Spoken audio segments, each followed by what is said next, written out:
Welcome, welcome, welcome. I am Johnny Stanton. We have Reginald Perriman, Shaka Williams, and we are TSARE. This is the There's Something About Real Estate podcast where we talk all things real estate. What's so funny? we back for round 2 of the debate. Right. I'm laughing at Reggie because he was out of the room. He was in the room, but out of the room. Yeah, I was out of the room. Part 2. Part 2. But I want to talk about something, though. So Justin talked about something. He was talking about his buy box. That's what you call it, right? My buy box, yeah. Buy box. Absolutely. I want you to explain your buy box. Hold on. Do y'all have buy boxes? What the fuck Yeah, I is a just buy don't box? call it a buy You're box. right. Okay. All right. All right. Go ahead, Justin. Go ahead. Well, so my buy box is the thing that I put all my deals into and decide whether it fits in my parameters.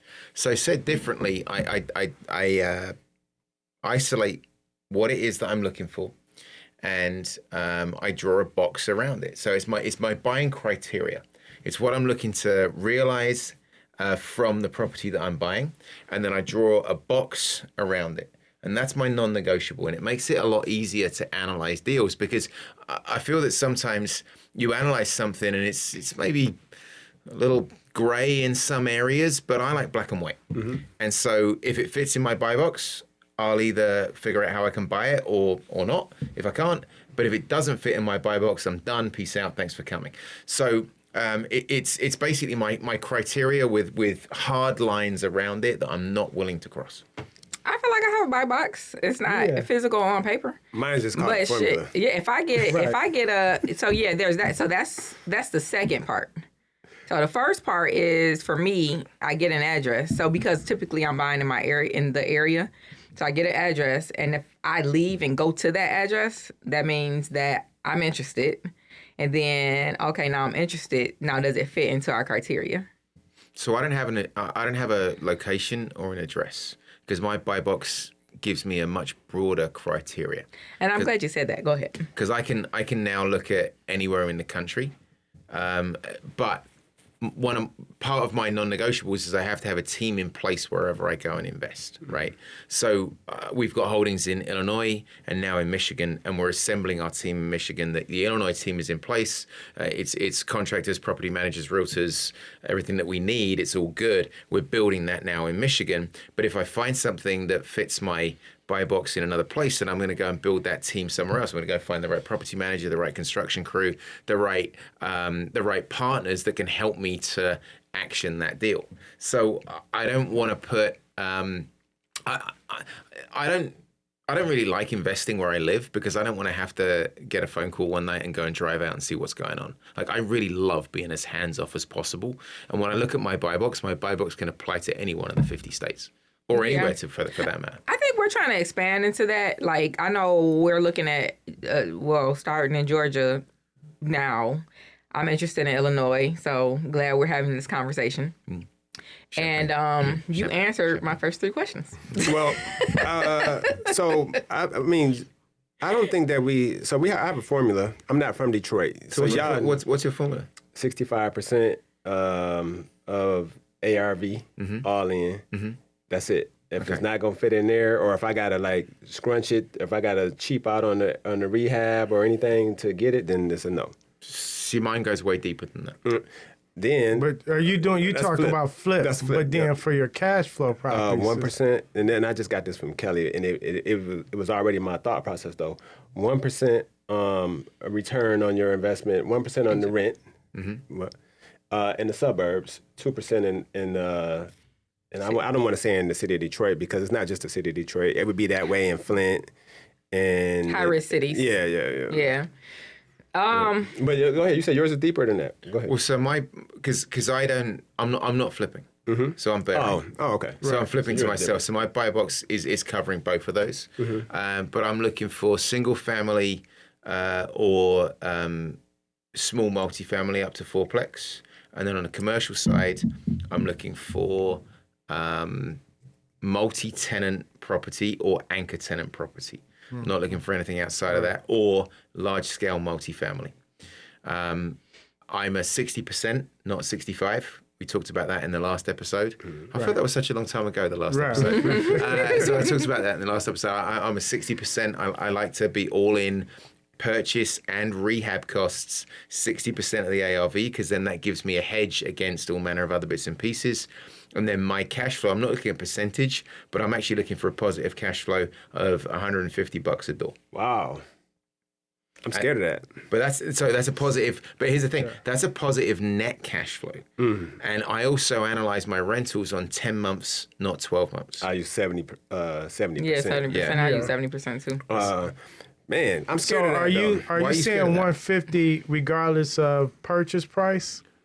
Because I have a cutoff. So like if I'm doing some of the lower end properties to 50 and 60s, then probably about 200 net for me. But on the higher end, the more money I spend, I want more cash flow. I want $150 net. Right. Net positive cash flow. Right. When all is said and done, regardless, because all the other metrics, all the other performance metrics on the property will make up for the differentials. Okay. Because if you've got a higher end property, you're going to make more in the appreciation. You're going to make more in the capital improvement. You're going to make more in the tax benefits. You're going to make more in all of it. Right.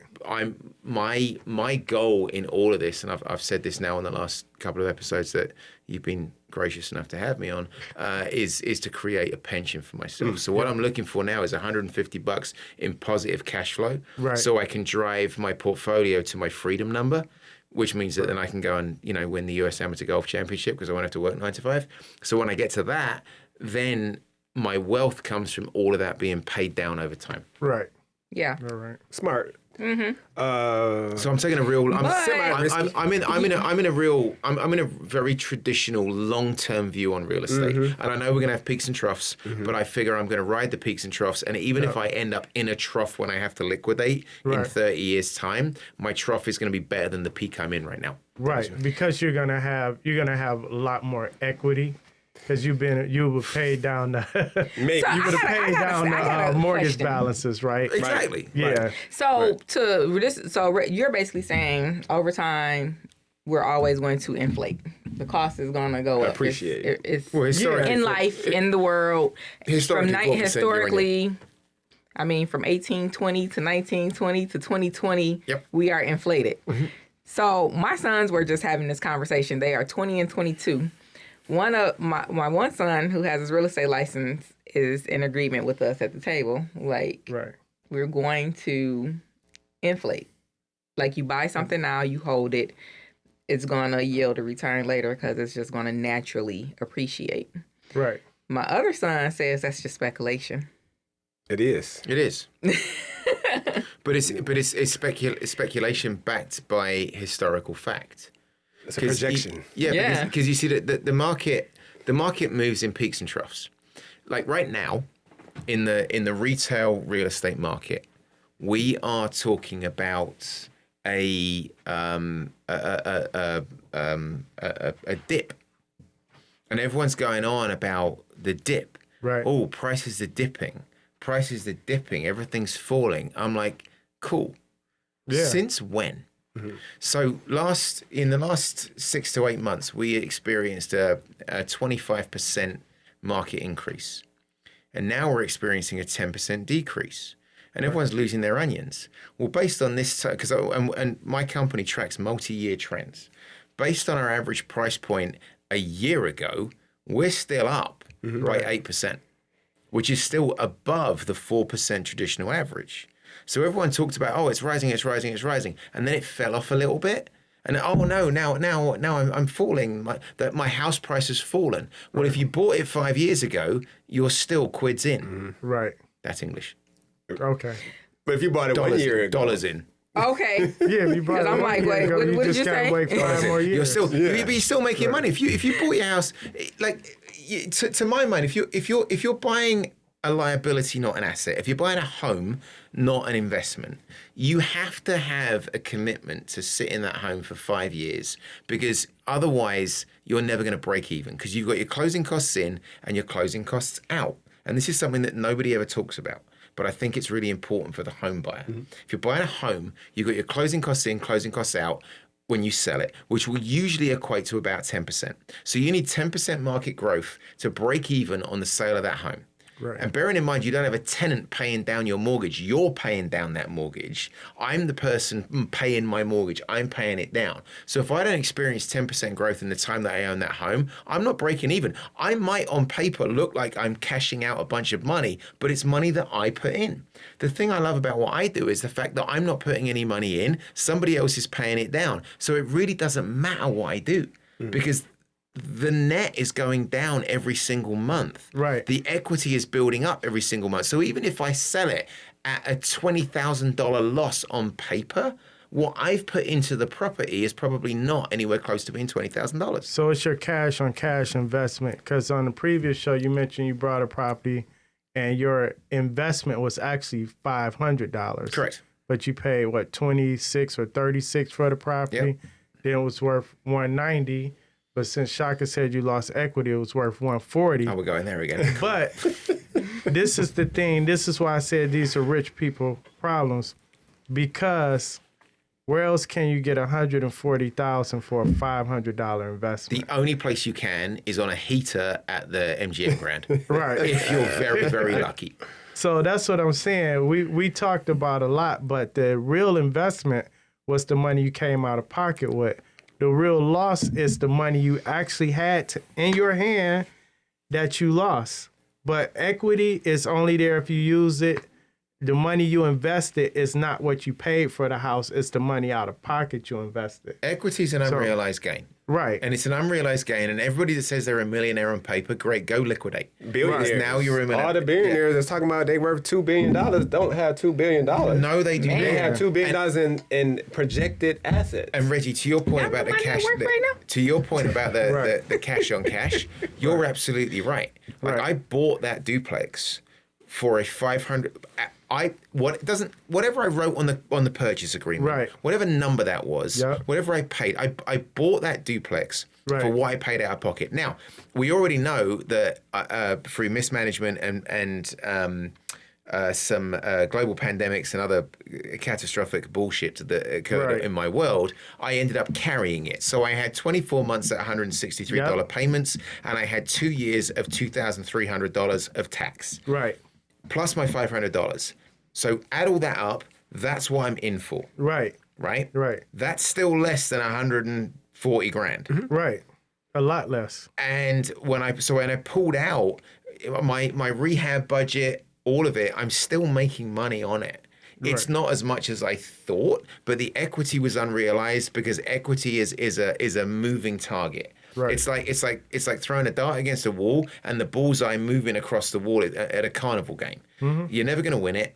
So the on paper millionaire, the people that like to track their net worth, I get it. I am a huge fan of Stesser. I love my Stesser account. I look at it every day, which is stupid. I only need to look at it once a month, but I still like to look into it every day. Right. I love it.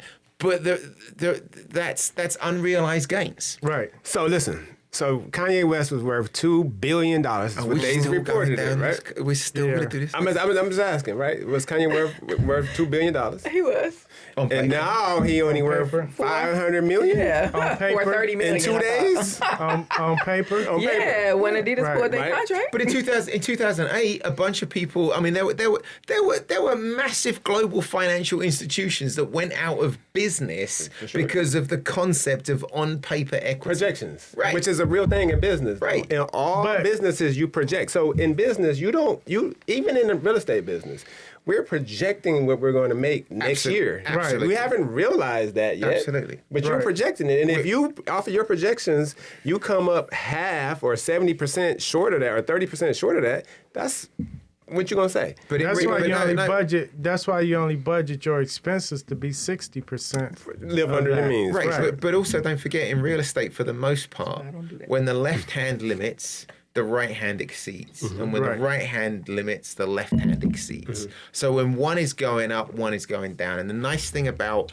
this is where I think that if you've got a one-dimensional strategy of real estate investment, if you're specifically just buying a turnkey rental or buying a property to flip, you're missing the opportunity. You have to get in at grassroots and be able to move your needle based on the market of the moment.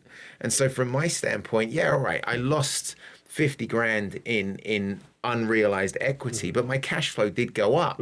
And over time, over the next 30 years, that's realized income. It's actual tangible money in my pocket. The only way I would have got that 190 grand that we talked about in the last episode was if I sold the property for that at that time. Correct. And I couldn't have done because it weren't fixed up. Right. Because my banker was too busy dealing out the PPP loans. So, you know, so it wasn't, at that point, it wasn't even real money. Right. You know, but the way I look at that was, my learning was really, really key with that, because actually, to validate everything that you've said over the last, God knows how long, it is gonna validate this.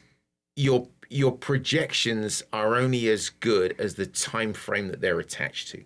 And the second that time frame changes, be it through your doing or the market or the global pandemic or the meteor that killed all the dinosaurs, whatever the hell it is, if something happens, you have to be able to adjust. And the only reason that deal works for me right now is because I was diligent about my 60% number. That's the only reason that works. And now, my buy box, the first thing I did was I went to my buy box, I opened it up, and I underlined 60%. I just put a big old line underneath. But it hasn't changed. Because of the new market, your buy box has not changed. So you were 60% always? Always. Okay. We talked about that on the previous episode where we said if you have a strategy, it works in any market. It's just that if you're 60% and the value of the house, the ARV is 200,000, if that ARV change in a different market to 150, you're just 60% of the 150. Yes. Your strategy works in any market. And his buy box, like I said, doesn't change. But the reason I ask that is because you see a lot of people, lenders, which I don't feel like are real investors, are shrinking.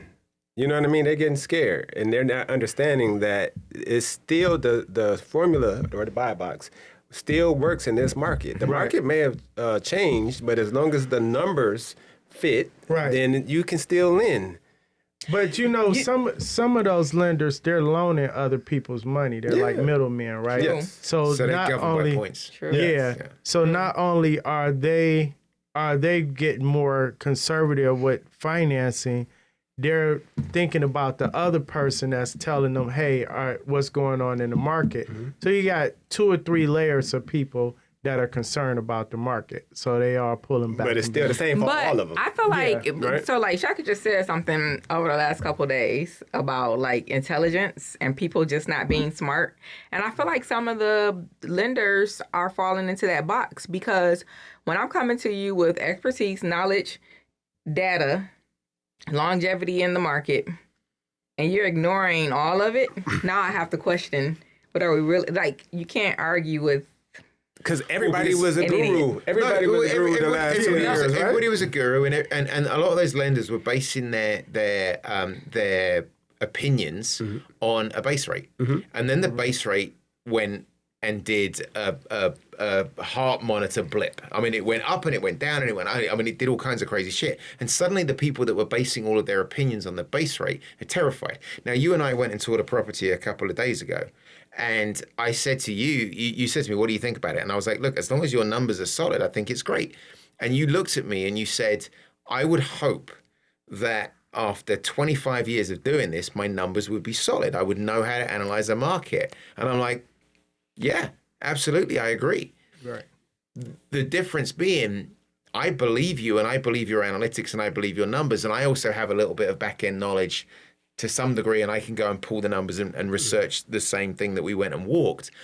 But the guy that's sitting in, I don't know, Tulsa or wherever the hell they are with lending the money has no clue what's going on in Detroit.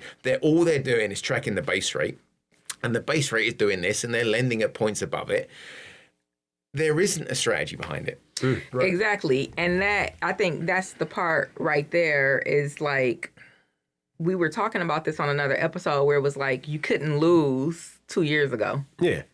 Everybody won. Yeah. You sucked and still made money, right? It's the same way that it was back in 05, 06. Late 90s. Yeah. See, I wasn't there. I just started. So, I mean, I had investors. This was, so when I lived in England in well, big chunk of my life, because in case you haven't noticed, I'm not from around here. But I grew up selling property in England, and I moved to London. And in the late 90s, we had the sales cycle in England is a bit different. It takes about 3 months to go from contract to close. Right. And I had deals falling apart because the value of the property that I'd sold to an investor had gone up so much in the 3 months it took that they were wanting to pull it back off and relist it. Wow. And there were other people that would then close and sit on it for 3 months and then just relist it, not do anything, and make 100, 200, 300 grand on the deal. John Green. Because the value was just going up. Right. And they didn't have to do anything. But but you can't expect that to happen. You can't time the market. Right. I mean, the late 90s, 2008, 2009, and now are anomalies. Yep. But the thing is, anomalies always happen. There is always an anomaly, right? It's always going to come. Now, when everything stabilizes in 18 months to 2 years' time, everyone's going to go, oh, great. And then everyone's going to go get their real estate license, and everybody's going to think about selling Sunsets and the Louboutins and the Lamborghinis and all the other bullshit. And then in 10 years' time, the fucking world's going to end again. Right. And everyone's going to lose their onions. But it's just a cycle. Yep. The difference being what happens in 10 years' time is probably going to be more lucrative than what's happening now. Yeah. So not necessarily an anomaly. It's we're in that portion of the cycle. Yes. You know what I mean? We're in that so that's what I was saying. So this is my second cycle.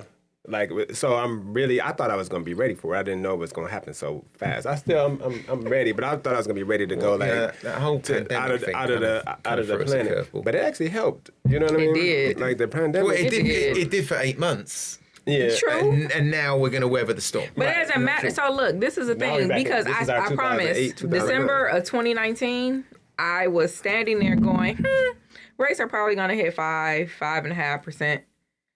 And then I think everybody was expecting like a slight increase from what we were used to, because we were floating between like 3.8 and 4.9%. And then all of a sudden this pandemic happens and people are like, oh my God, we're all going to go out of business. The world is going to die. And then we're all going to be hungry and homeless and with no money. Yep.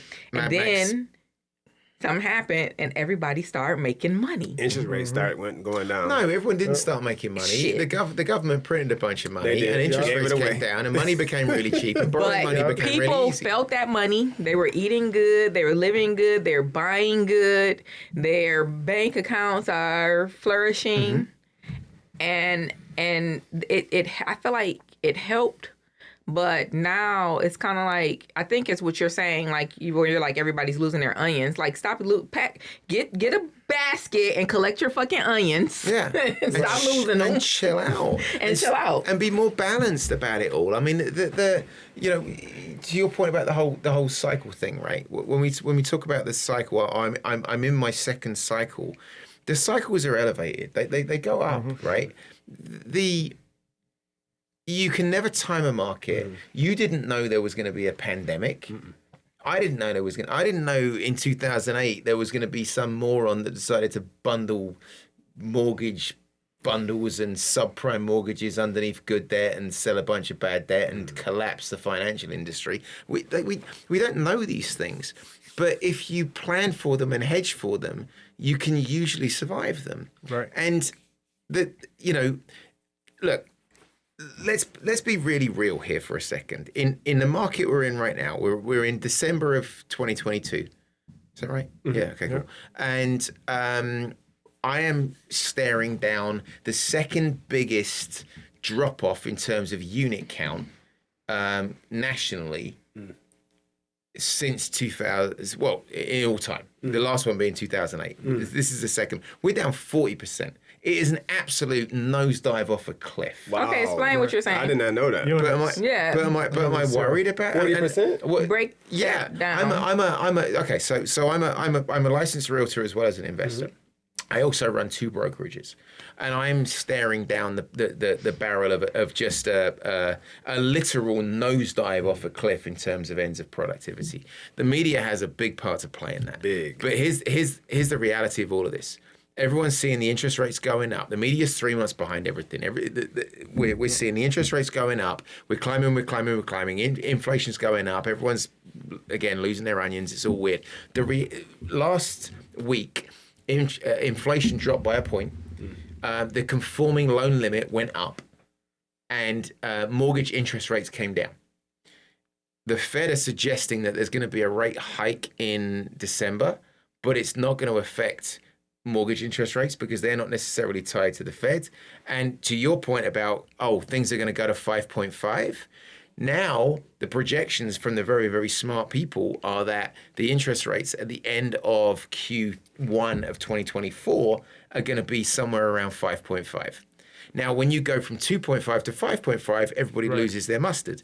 But when you go from 7.5 to 5.5, suddenly it's spending season. Or if there was no pandemic and we went from 4.9 or 3.8 to 5.5, no one would bat an eyelid. Or if you look at historical interest rates, you would be like, shit, because I would do 5.5. Yeah. That's lovely. Because that's what I was projecting. Like when I was telling you, about my one refinance I just did, I'm like, okay, I may not get this 2.85, but I might get 5. I was okay with 5. Why is it that investors in this market are licking their chops?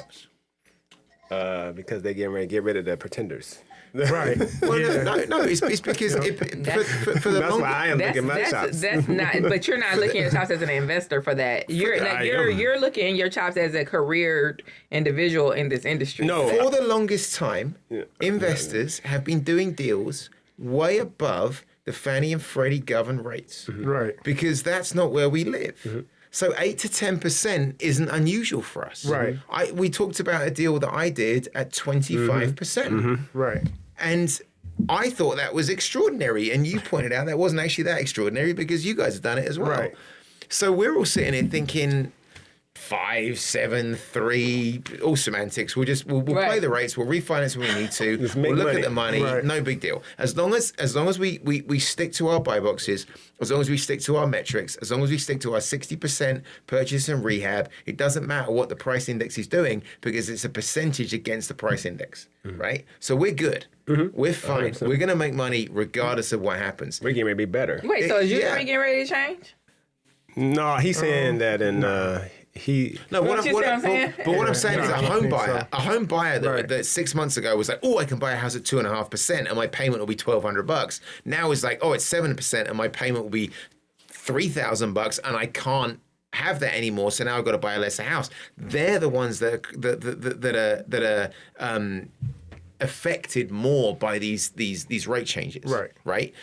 The real story in that is that buying a home with $100,000 cash override at 2.5% is worse than buying a home with a 7.5% interest rate and a 3.5% down payment. For you financially, it's worse. I agree. Because So, you're coming out. I that's wanna- liquid money. But see, that would go back you keep it to what I was arguing about Reggie about. Oh, here we go. I was Yeah, I want that money in my hand. Yeah, but I was telling my team earlier, I said in the next we might start seeing it creep in next year, but I think the assumable mortgage is gonna be a thing again. Like, It already Assumable is. it already is, but I'm saying A big thing. We know it is, but I'm talking about like in to the the media? public. I'm the talking public. about where you start seeing agents actually listing properties and marketing Yeah. in that way, because now you're looking at 2024, right? Yeah. People are going to have 6 or more % interest rates.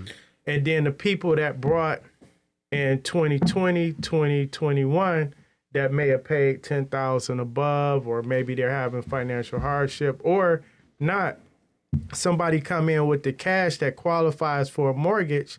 Well, hey, I can just give you the cash. I qualify for a mortgage anyway. Yep. Let me do a formal assumption and Yep. get 2%. I've already seen. True. Yeah, but That's the beast right there. And honestly, I would do a sub 2 deal without a mortgage reassignment fee. Right. I would do a sub 2 deal right now. Yeah. Without the mortgage reassignment fee, based on the fact that the mortgage company is still being paid and the mortgage company doesn't want to be in the property ownership business. Right. So that due on sale clause is never going to come into play if they're still getting their money. And simple fact. I got a question. The reason Would I y'all- said would y'all do they're it? two different things that you're talking about. Yeah, from the investor standpoint and the owner-occupant buyer, the reason I said 2024 is because the people that brought in 2019, 2020, Yep. and 2021 haven't really faced any difficulty yet. Yeah. Not a large percentage. Right. But in 2024, we'll start seeing a little bit more, and it's going to be very attractive for a buyer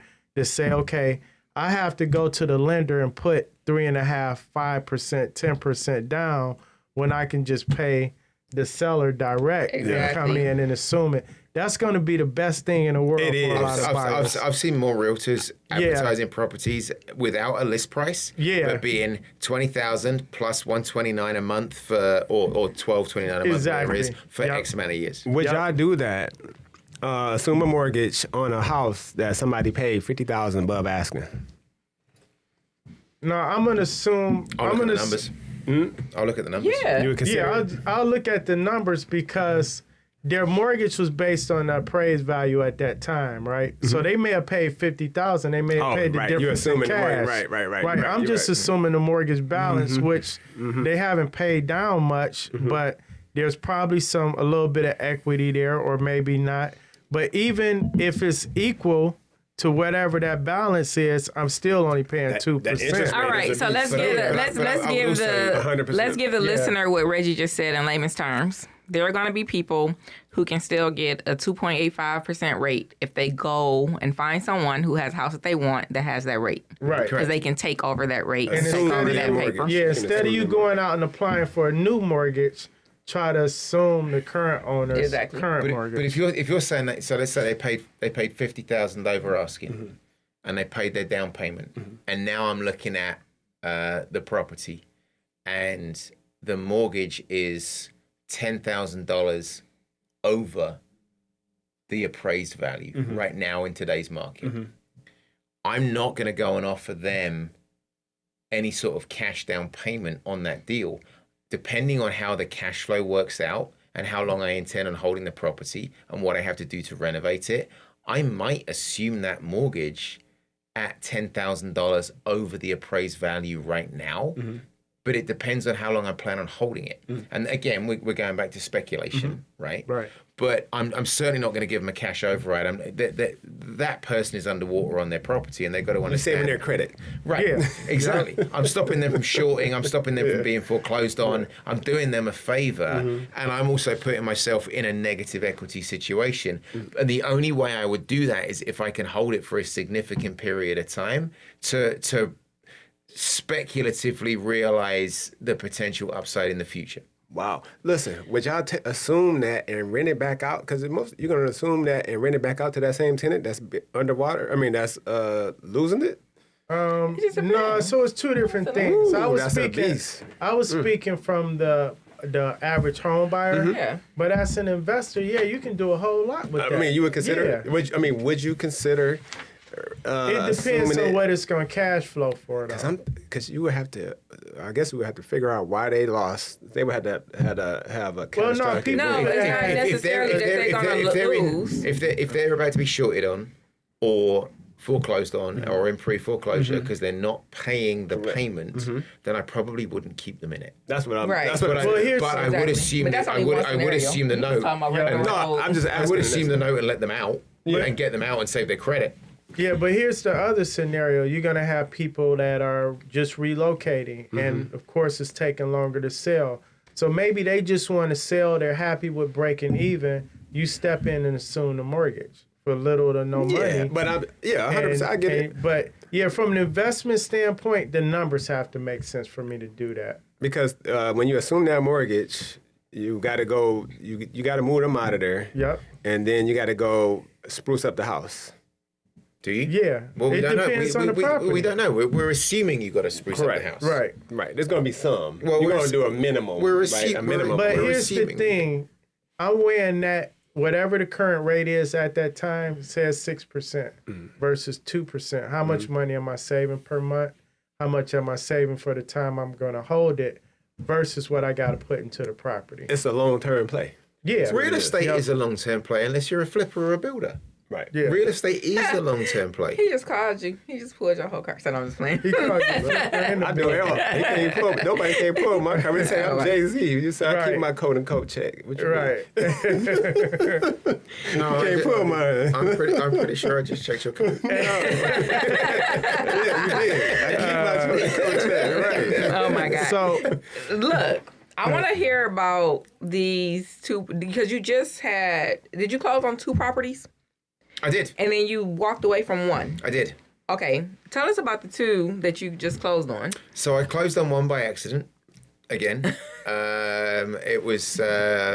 It's a difficult one to talk about. So we're not going to use any names or any addresses because I certainly don't want to. There was somebody in my world who hit a piece of hardship, and I offered to lend them some money, and they didn't feel comfortable doing that. So they said they had an investment property that they would be willing to sell me, and they offered me this property, and it was in a place I'd never heard of. Wonderful place called Flint, Michigan. Lovely part of the world. It was a 2-1. And it had a long-term tenant in it, and the lease ran till 2026. He needed to liquidate. He gave me a price. We analyzed the property, figured out what it was worth. 12,000. Sorry, No. how many? No, I'm messing with you. he's saying that was the first. That's what he would have No, said. what'd you say? What was the number? 12,000 acquisition. So we paid $14,025 Oh, for it's it. close. Okay. Yeah. And it's rented out for $650. The tenant history shows that they pay every month, and they've never missed a payment. And since I've owned the property, they've never missed a payment. The only thing I've had to do with it was there was a tree that blew down in the front, so I had to get that removed. It cash flows unbelievably, and it's terrific. And I still there's a piece of me that wonders if we should have paid more for the property, but ultimately we had to analyze it as the gross rent multiplier and also the comparative sale. Well, let me settle you. Shaka, you did pay more for the property, based on what Shaka just said. Because he said 12,000 and I Okay. said 14,500. All right, so you now know, you can sleep easy. Thank you. I'm going to do that. But it's a very cute little 2-1, and it also has a vacant lot next door to it. And we paid 14,000 for it, and we're renting it. Now, you're from where 650. exactly? Where were you born? From where in the world? Yes. I'm from a magical place. I was born in a place called Bury St Edmunds, which is the birthplace of the Magna Carta. It's where King John decided to ratify with the barons the Magna Carta and then go to Runnymede and have it signed. And it's a very historical town, and it's very beautiful and very old and very medieval. And growing up there, I hated it, and because it was like heaven's waiting room. And now I go back there and I'm like, well, this is lovely. Right. Okay. I would love to be here. Peaceful, huh? Yeah, it's great. I can get coffee and tea anytime I want, and a haircut. It's great. Point. Point. Okay. So my question is, why would a person that is raised very, very far in a far, far, far away land Literally. Like a fairy tale. Are we talking about Shrek here? Or okay. All right, so I am the real estate Shrek. Right? Should probably lose a few pounds. Got it. invest into arguably one of the worst areas in the state? Why do you call it one of the worst areas in the state? Arguably, Yeah, right. quote unquote. So One of the more unquoted. dangerous. Dangerous. I mean, if How you about look that? at like reports, historically, I think things are getting better I think that potentially. when we look at Michigan, the way that I looked at this was, firstly, I was trying to help somebody out, and that to me, the $14,025 that we spent on the property helped somebody out, and I firmly believe that at the time it was the right thing to do, because the lease length and the payment history meant I was going to get my money back, and it was just a decent thing to do. Secondly, I think that looking at the area and the increases in prices around it and the investment that's been made into some of these areas means that speculatively, from a long-term gain, it might have an upside. I'm not putting my whole portfolio in there, but I'm happy to hold a couple of things in there that might have a really, really good upside as things develop in the future. It's entirely speculative. It is the ultimate punt. But even more than that, it still fit in your buy box. It did fit in my box. Yeah. So, because that's something that used to affect me, and coming from Pontiac, I'm like, oh, I'm not investing on that side of town. I don't invest over there. Then I had a guy that was from Georgia. He was buying up everything in Pontiac. He was like, this is Pontiac. Pontiac is Pontiac. Like, there's no difference in town. Same thing we do in Detroit. I'm on the east side. I'm on the west side. What? It doesn't matter where you're at. The whole point of your formula or your buy box is that you can take it wherever wherever. It doesn't matter. Right. Everybody needs housing, right? Well, so the interesting thing about that is that if you're looking at about rentals and what you want to do, and I only want to have like a 2-bedroom, 2-bathroom condo overlooking the lake in Chicago. I've got one of those. It's terrible. But if you're looking at, we're about to. Are you Airbnb in it? No, because I can't, because it's a condo building. Yeah. And I'm also about to get assessed for the special assessment on the parking deck. So it's a disaster. You get in trouble. Yeah. No, it's Do it. Go ahead. How you gonna Let's get look him at it in later, Justin. I'm wink. I'm also sort of on the board of the condo, but that's anyway. But so the Ready for me. I'll let it. Since finding this property in this magical place called Flint that I never knew existed until I saw the news about the water, we've also recently started looking at multi-units there, and last week we closed on a multi-unit there as well because it fit the buy box. That's property number 2. Property number 2. Okay. Right. Because it fit the buy box, because we can do everything that I want to do with it, with a slight little wrinkle. So there's a little, you know how boxes have like the flaps on the top? Yeah. So my buy box flap is just a little squishy little bit like that right now. Okay. But there is a bit of a speculative piece on it because I don't 100% know the ARV on this property. So I'm sort of guessing. Off the rents. Off the retail Projected rents. Yeah, off the retail rents in the area based on the rents in the units. Yeah. So we closed on a 6-unit property. Okay. Purpose-built 6-unit. And 2 of the units are renovated and 4 are not. So as those tenants move out, we're going to renovate the units and we're going to burr it over time. I'm hoping that we're able to burr it and get all of we bought it on conventional financing. So I got 20% down into it. My hope is that we can get that back. But the wrinkle is, even with 20% down, my cash on cash return, based on the cash flow, the net positive cash flow on a 10-month analytic of the building, my cash on cash is still 20%, and my gross rent multiplier is still 1.4. That's crazy. Based on the 20% down. Based on the 20% down and the current rent. And he's using 10. And then that's not even a potential increase in rents. Do you have 2 vacants? How many beds? He got 4 vacants.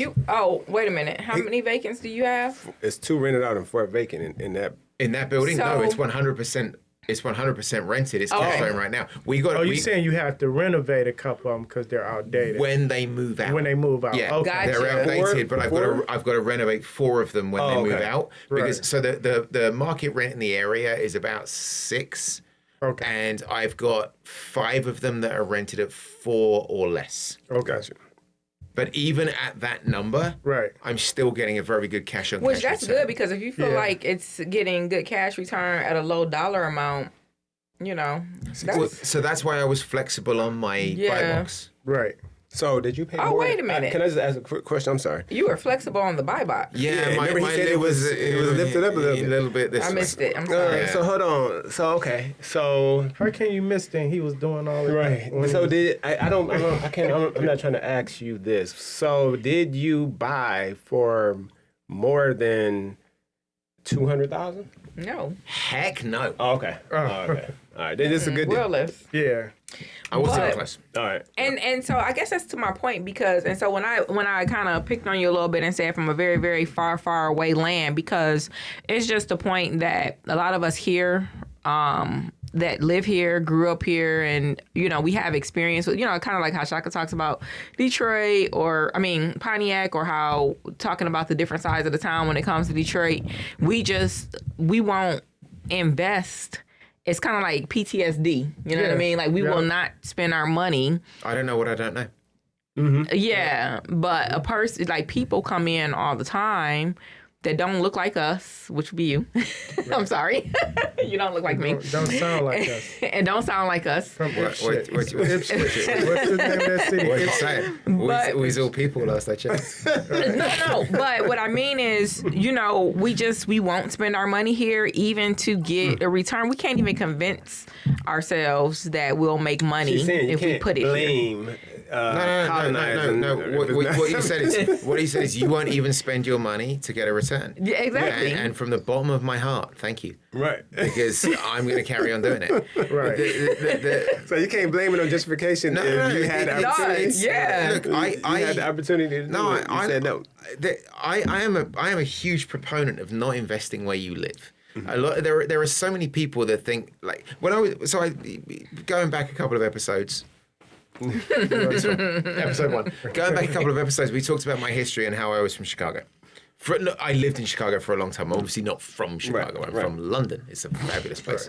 Love Actually, great Christmas film. Go watch it. December. Yay. What is it called? Love Actually. Okay. Oh my God. Seriously? Okay. Yeah. That's a whole other conversation. Okay.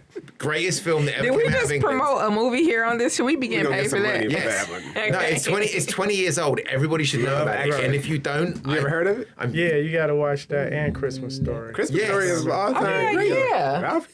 Talking about Yeah. Ralphie? Yeah. I told my son. Enough about movies.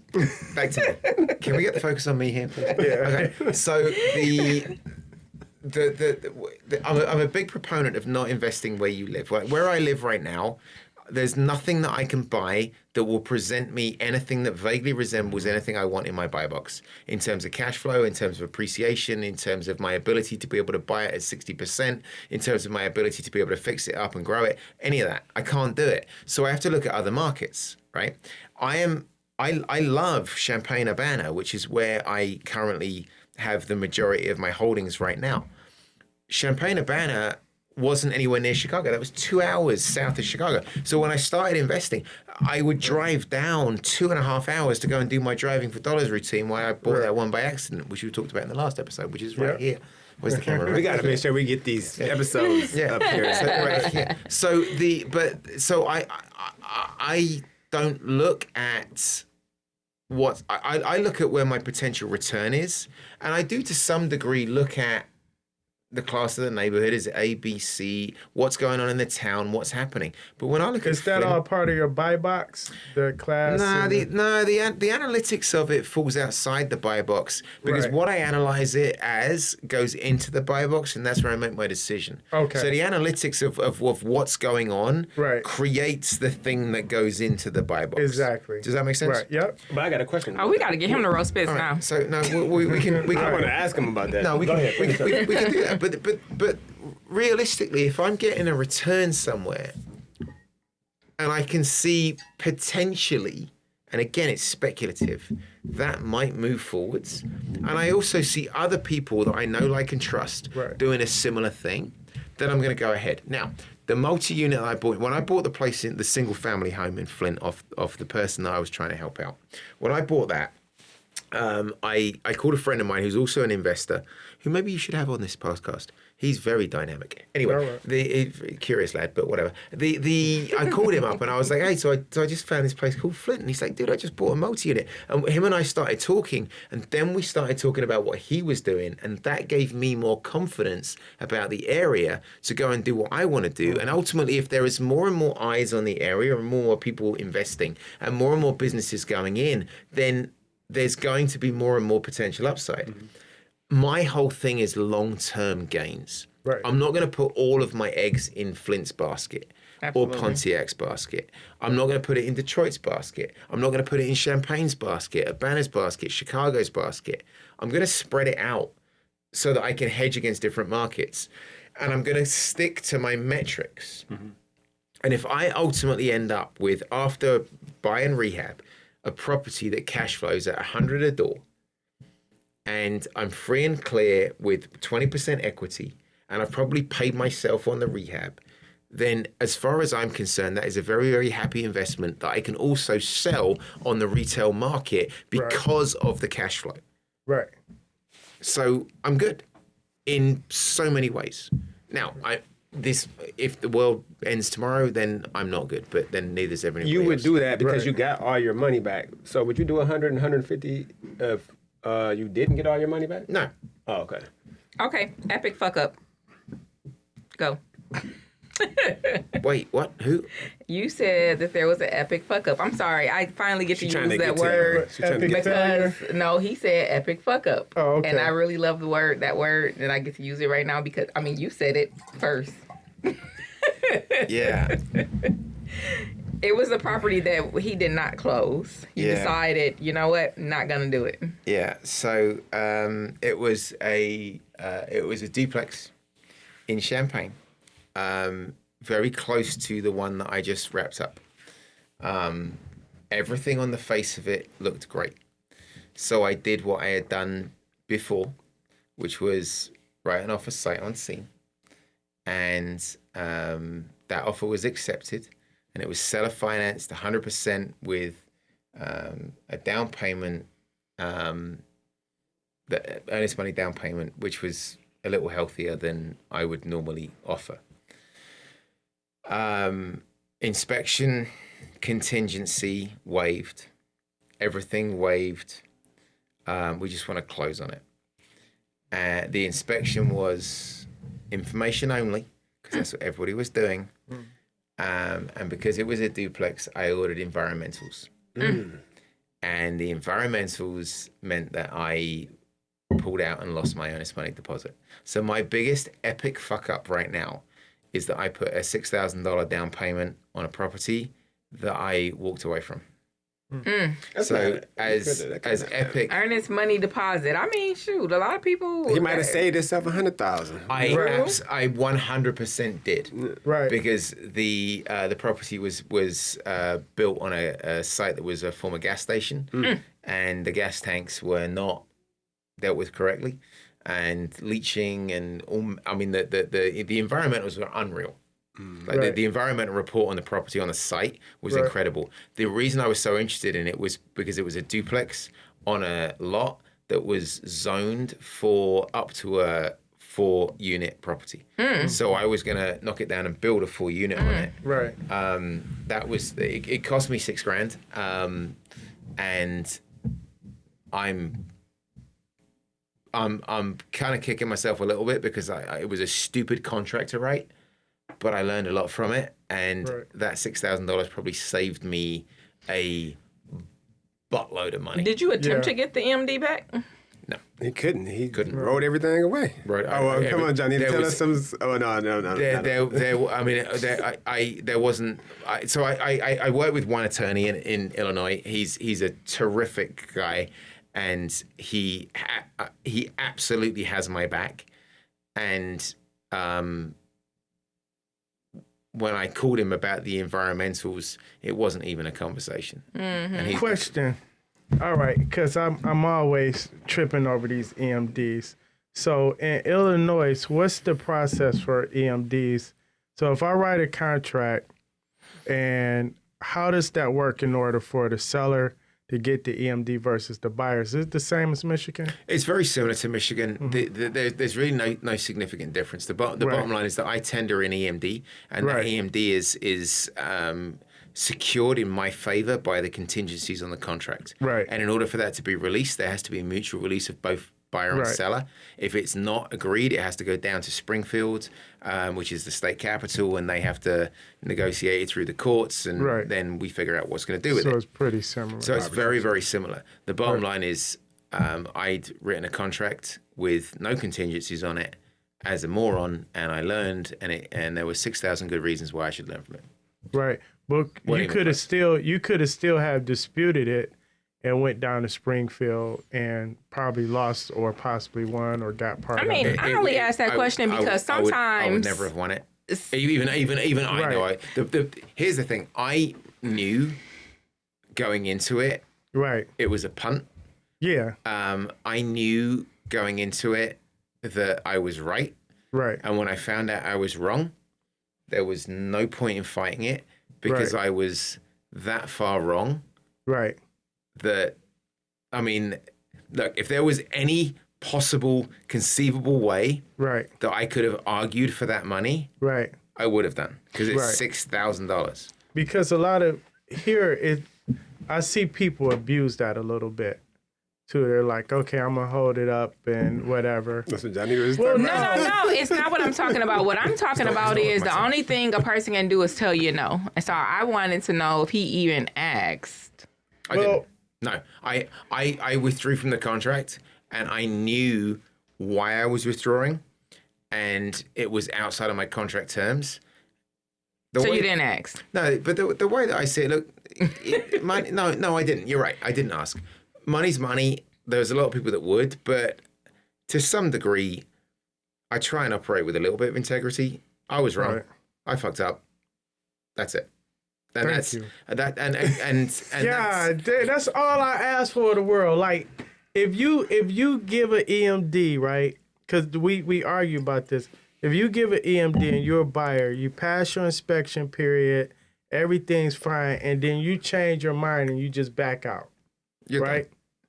But Money's here, if the seller wants the EMD and the buyer just goes AWOL, you got to go through court to get a mutual release. So you're saying in Illinois is similar to that? It's a very similar thing, and I could have tied it up, but then it would have cost me legal fees, and it would have cost them legal fees. The bottom line is, I fucked up. Right. And when I read the environmentals, like literally, I can remember doing it. I remember opening the email and scrolling through the PDF. I was sitting on my kitchen island, and I just went, "Oh fuck!" Right. And Christina turned around and was like, "What?" And I went, "Oh, this is going to cost us some money." Yeah. And it was a question of how much do we carry on and deal with it? Right. And we looked at the numbers. We looked at what it would cost to rectify the situation. And that meant that we would have been underwater on that property for a bazillion years. Right. I mean, not a bazillion years, but it would have been very, very painful to deal with. And we made the wrong offer. This was in a relatively early stage when I didn't fully understand some things. It was just the wrong offer. And ultimately, like, the seller needs to go and do something else. Right. Right. I fucked up. But now they got to disclose that. And I wonder if they knew that already. So that's the only thing I see in the disclosure. Did you look at seller's disclosures on that property? I did not look at It's a multi-family, but it was only 2 units. Chicago law, do they have to have seller's disclosures for that property? All right. That's the one. How would the seller know those tanks were under? We don't know, but maybe they did. Were they represented by a realtor? Maybe they had another. Were they represented by a realtor or was it for sale by owner? Well, now it was for sale by owner. But I'm saying maybe they had another offer like Justin's, and maybe they knew and they didn't disclose it. That's true. It was a for sale by owner. There was nothing on the disclosures. Yeah. That's why you got to have a Johnita on your team, though. I say this because she does. So I would have been like you. I would have been like, we fucked up. And Johnita would have been like, shit. She would have dug a little bit deeper, and then we may, not always, we may have, got her. So I get what you're saying. It wasn't worth it. Yeah, I get it. It was easier to walk away, lick our wounds, and learn from it than it was to. We could have gone down the seller's disclosure route. We could have gone down Look, I'm one of them people. I would have been like, give me 2 hours, I'll call you back. Mm-hmm. Right. Give me 2 hours, I'll call you back. And then you can negotiate.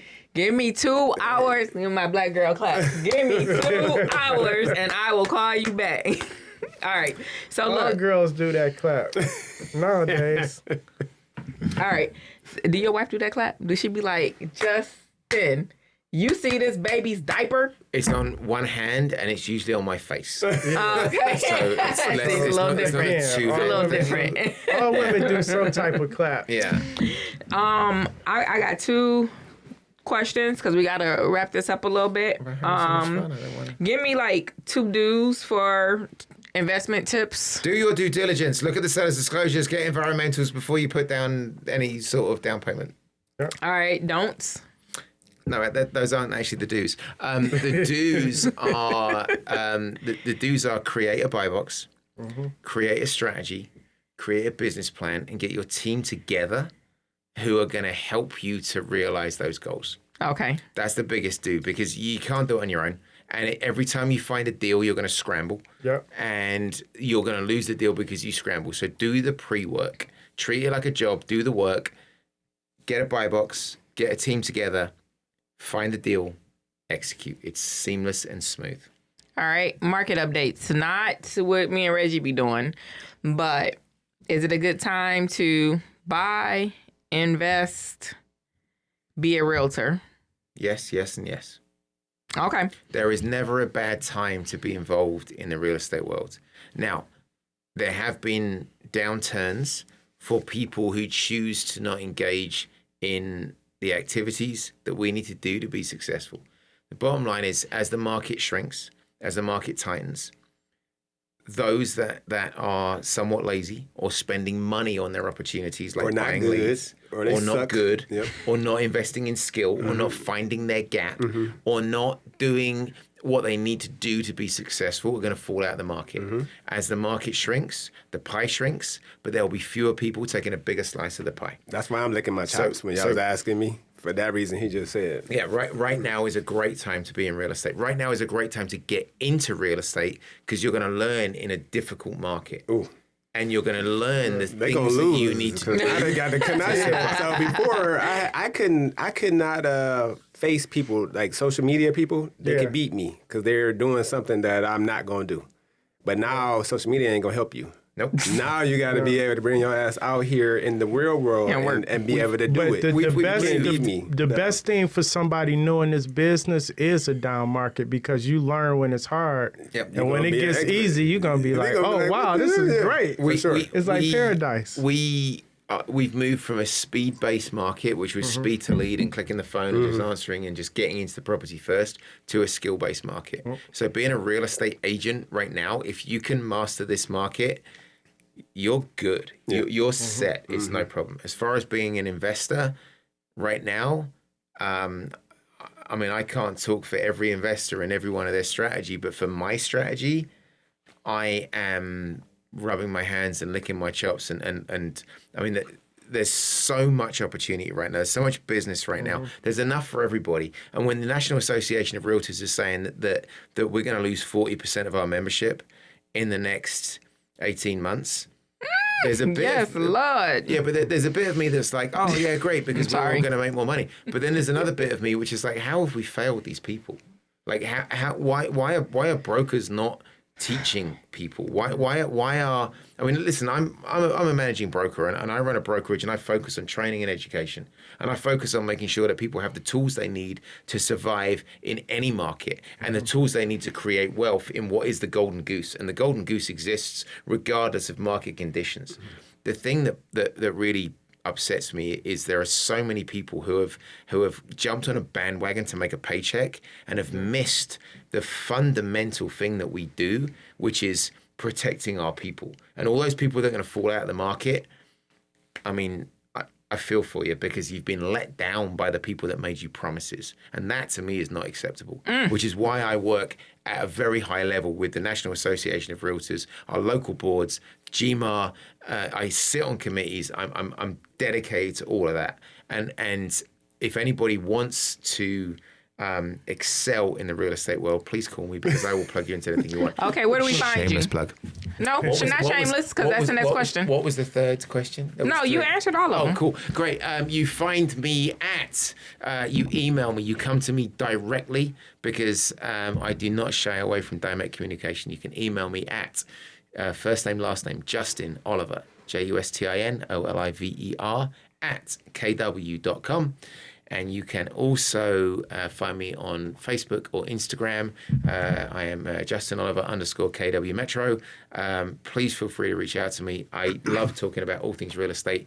I firmly believe in the realtor and the realtor's role in the transaction. And if brokers are not going to train their real estate agents such that they cannot survive a market deviation, then I am more than happy to do it for them. Thank you. All right. That's That's a wrap. Well,